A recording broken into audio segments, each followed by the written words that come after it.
ni tu Mbah terawih lebih lama, sebab selepas satu-satu tu Mbah ambil masa untuk micit kaki dulu ke apa. Tapi dah kita ramai-ramai ni. Satu lagi, Ramadan setelah hari berkurung ni tadi, setelah PKPP, banyak mengajar semua orang, banyak mengajar kebaikan. Kalau ikut Ramadan biasa, ikut hari-hari biasa, kita tidak begitu rapat perhubungan antara keluarga, antara satu rumah, anak-anak, ayah dan ibu, siapa orang pun. Jadi ni Allah, awak fikir Allah bagi ni bukan benda-benda biasa. Kita ambil lah, kita tangkaplah apa yang Allah beri itu, jangan lepas lagi. Kita dapat lebih rapat dengan seluruh keluarga kita, dengan berjemaah dalam berbagai hal, dengan ada masa bercuti, diberi masa cuti yang begitu panjang. Jadi kita tak boleh ada alasan apa-apa, tak ada masa, tak cukup masa, sibuk. Ini semua ni ujian dan hadiah daripada Allah lah ni. Bagaimana kita nak terima cara positif dan cara negatif. Itu di antaranya. Jadi sampai dah habis Ramadan ni, bukan kita nak ubah cara hidup. Kita kena teruskan apa yang ada dalam Ramadan ni tadi. Contohnya tadilah, maksudnya yang tak ada, yang dah habis Ramadan, tetapi Quran masih ada. Quran tu yang bawa wahyu dari Allah lah. Seterusnya kita jalankan apa wahyu yang dalam Quran tu. Kalau kita baca Quran, teruskan baca Quran. Bukan kalau, memang itulah di antaranya aktiviti-aktiviti dalam bulan puasa ni adalah Quran. Quran, kenapa Ramadan tu begitu penting, begitu mulia, begitu hebat?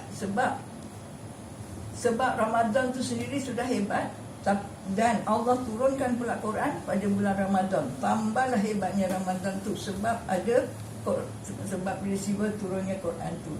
Jadi itu yang maknanya tawaran yang Mbah maksudkan, tawaran yang hebat daripada bulan Ramadan. Jadi selepas Ramadan kita masih meneruskan, sebab kita bukan hamba pada Ramadan, kita hamba pada Allah. Allah yang beri wahyu kita tadi tu. Jadi kebaikan dalam bulan Ramadan ni kita teruskan. Okey. Salah satu yang perlu kita ingat tadi tu, dalam kemesraan anak beranak, bersemayang sama, berterawih sama dan sebagainya, adalah boleh mengiratkan lagi perhubungan silaturahim antara ahli dalam keluarga itu. Jadi Mbah harap selepas ini tak adalah seperti yang Mbah pernah tegur-tegurkan, awak dua beradik pun nak bercakap macam kucing dengan anjing. Jangan. Berhentikan yang tu. Nanti kita anggap aura Ramadan tu ada pada diri kita lagi, iaitu kita jadi lebih mesra daripada dulu. Jadi yang tak betul tu kita betulkan, yang dah betul kita tambah betul lagi, tambahkan baik lagi. Sedikit perkataan ataupun ayat tadi ada dalam doa ayat. Biasa solat dan zakat tu disebut sama dalam satu ayat. Solat dan zakat disebut dalam satu ayat. Ini menunjukkan makna zakat tu apa? Makna zakat ni sama dengan sedekah. Ada sedekah yang wajib, itulah nama zakat. Ya, sedekah sunat ada, macam solat juga. Solat ada wajib, ada sunat. Jadi kita selain daripada solat wajib, solat sunat, sedekah wajib tu zakat, sedekah juga sedekah sunat, bukan daripada bulan Ramadan saja, iaitu seterusnya boleh, sebab apa yang mampu, sebab apa yang ada. Biar istiqomah, sikit tak apa, tapi istiqomah, yakni berterusan. Sepertilah yang awak tahu, ayah tu hantar bantuan ke murid-murid miskin, murid yang kurang tu, semua itu. Seterusnya lah pada bulan bukan Ramadan pun, amalan-amalan tu kita harus teruskan. Cuma yang kita pulun dalam bulan Ramadan tu namanya pulun. ulun sebab kita nak ganjarannya. Jadi at the same time kita adakan itu adalah sebagai latihan. Jadi seterusnya. Satu lagi ya. Adik cuba nak tanya, apa tu rukun ni? Faham tak apa tu rukun? Tak apa, yang apa awak faham, tak apa, salah tak apa, tak betul tak apa, tak tepat tak apa. Tak tahu tak apalah. Tahu tak? Okey. Makna rukun tu, contohlah kalau bahasanya ya, apa tu baju ya? Baju tu adalah pakaian yang kita mesti pakai untuk nutup aurat kita. Macam itulah. Jadi apa tu rukun? Rukun adalah benda yang diwajibkan untuk kita buat. So dalam solat ni ada berapa jenis rukun? 13. Itu rukun perbuatan lah ya. Rukun solat. Apa ni? Dalam 13 tu ada jenisnya yang pakai jenis yang maknanya rukun fi'linya, rukun qaulinya dan rukun qalbi. Fi'li apa? Orang belajar Arab ni semua tahu Arab. Fi'il tu apa yang kita buat, fi'li tu apa yang kita lakukan. Qalbu tu apa? Apa di dalam hati kita. Dan apa tadi, qauli kata. Qauli apa yang kita sebut. Jadi 3 rukun tu bergerak sama dalam solat. Jadi Mbah nak bagi ingat aja. Ini Mbah tak pastilah awak. Jadi segala benda yang kita buat ketiga tu mesti yang bunyi kena bunyi. Contohnya kita takbir intiqalah tu, Allahu Akbar. Kalau kita solat seorang, kita asalkan dengar dekat telinga kita. Tapi itu jangan saja, jangan tak nak cakap, jangan tak nak bunyi, nanti tak sah rukun tu. Kena bunyi walaupun dengar dalam telinga kita. Hanya cukuplah dengar dalam telinga kita. Tapi kalau bagi imam, memang nak bagi kuat. Sampailah bagi salam tu, nak Assalamualaikum, itu kerja imam. Tapi kita pun bila jadi imam kena buat jugalah macam tu. Tapi tak apa, itu saja bagi ingat. Semalam Mbah tengok Idrus tu mengingatkan Azhar Idrus. Kalau suara imam kadang memang ada imam yang alami tak kuat. Kita tak perasan kalau tak pakai mic, suara tak kuat, atau dia tak pakai mic, dah tu dekat bilik sebelah. Menyusahkan makmum. Itu kisah 3 rukun, jenis 3 rukun tu tadi. Itu rukun yang 13 yang adik cakap tu, iaitu segala perbuatan kita mengandung itulah 3 jenis tu tadi. Kita nak tahu mana yang wajib, mana yang sunat, mana yang makruh, mana yang haram. Kena kenal, kena tahu. Jadi sebab tu yang kita mesti sentiasa khusyuk. Jadi kalau kita takbir, maknanya dalam hati, lintasan aja, bukan kita mesti bentukkan aja. Ni takbir ni wajib. Apa nama? Apalah yang sunat, yang wajib, yang haram tu semua. Jadi kalau kita tahu itu haram, boleh jadi batal, kita tidak buatlah. Contohnya kita bercakap dalam solat. Bercakap tu kadang-kadang tak mesti bercakap, tapi kita keluarkan suara yang membentuk satu kalimah cakap. Okey, itu satu. Yang keduanya Seterusnya sebenarnya hari raya, sebenarnya hari jadi. Jadikanlah apa yang Mbah cakap ni petik. Kalau Mbah buat silap, Mbah tarik balik. Kalau awak anggap boleh ataupun mengharaplah awak ambil ingatan, jadikanlah dia seperti hadiah hari raya yang Mbah bagi, dan hari jadi siapa yang kena hari jadinya. Dan dengan hari jadi ni kita mesti ganti satu benda lain. Maknanya dah tambah 1 tahun lebih. Maknanya bertambah, bila bertambah tu lebih lah maknanya ya. Jadi kita punya sikap ataupun kita punya persembahan hidup ni mestilah daripada dah baik pergi pada lebih baik. Tahu. Penting yang baca kami pasal silaturahim, pasal kemesraan antara keluarga. Cukup penting. Jangan awak, tadi itulah contoh-contoh yang dah tengok ni awak bercakap adik-beradik tu. Tak kira depan orang. Sebab depan orang lah tu maka Mbah tahu. Kalau belakang orang, maknanya belakang Mbah tak tahu. Sampai begitu, tergamak. Depan orang apa nak buat? Tergamak. Awak melawan ayah, melawan ibu tu awak tergamak depan-depan. Tahu, ibu bapa tu jatuh nombor 3 tau. Allah, Rasul, ibu bapa.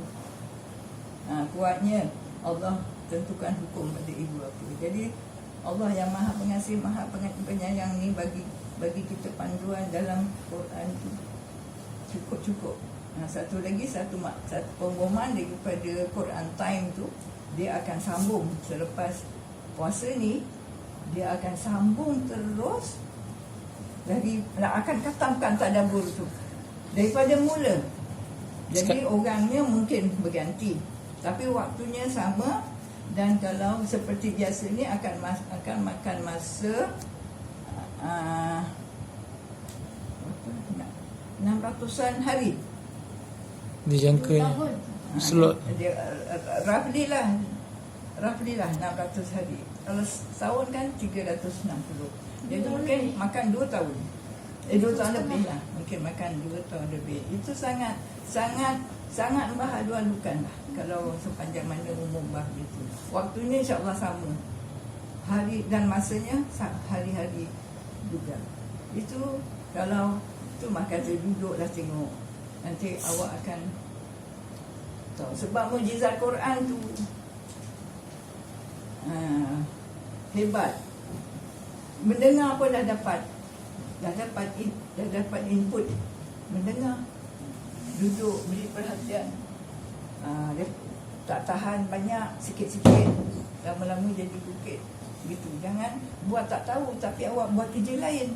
Itu awak tinggalkan tapi buat kerja lain. Kalau awak dapat guru hidup gitu, tak apalah. Ini tak dapat guru dengan skrin TV tu. Kalau Mbah lah skrin TV tu, jadilah. Sebab itu yang Mbah mampu. Jadi itu di antara Mbah nak tunjuk sumber-sumber ilmu yang kita boleh ambil.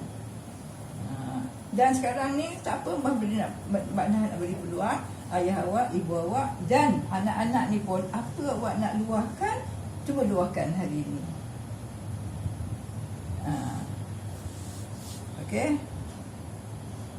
Okey, ayah.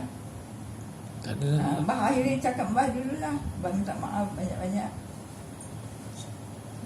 Tak kerana raya pun kita sentiasa bermaaf-maafan.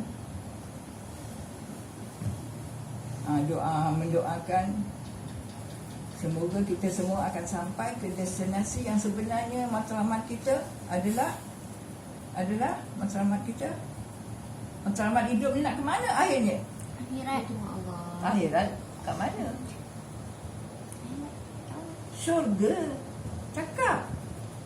Kita nak pergi kat akhirat nanti ada macam-macam cerita, tapi aku nak syurga. Tahu? Tanpa hisap. Tanpa hisap ni maknanya tanpa ditimbang, tanpa diinterview, ibaratnya lagi tu, tanpa disoal lagi.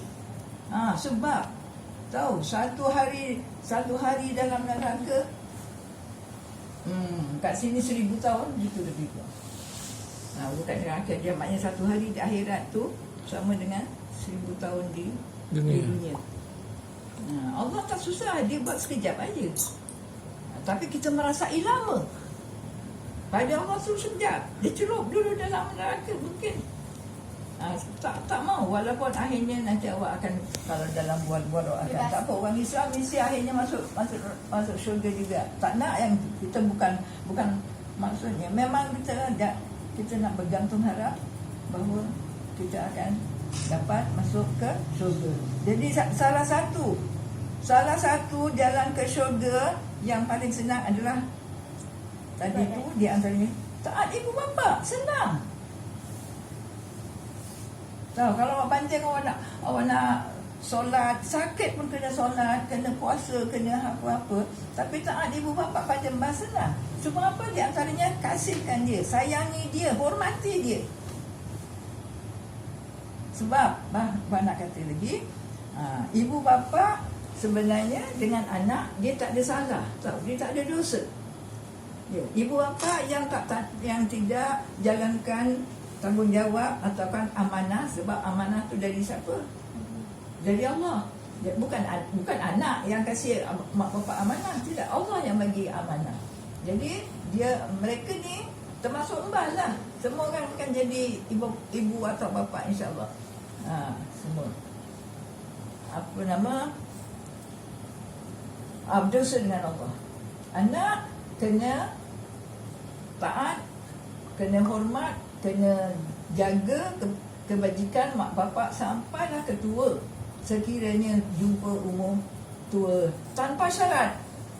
Tanpa syarat maknanya kalau dia ni asalnya dia bukan Islam, bukan asal sebenarnya. Sebenarnya kita asalnya Islam dulu, tapi mak bapak seseorang tu macam mana bawa dia jadi Yahudi ke Nasrani ke apa-apa. Jadi macam contohlah dekat masyarakat kita ni, daripada Cina masuk Islam, orang panggil kan. Walaupun mak dia tak masuk Islam, anak yang dah masuk Islam tu kena hormati mak dia, kena sayangi mak dia, kena jaga mak dia. Itu maknanya salah satu syarat. Tanpa syarat tu maknanya walaupun dia tu bukan Islam, apa lagi yang mak bapak Islam, ya, yang mak bapak menanggungjawab kita. Okey, sekian saja. Wabillahi taufiq. Assalamualaikum.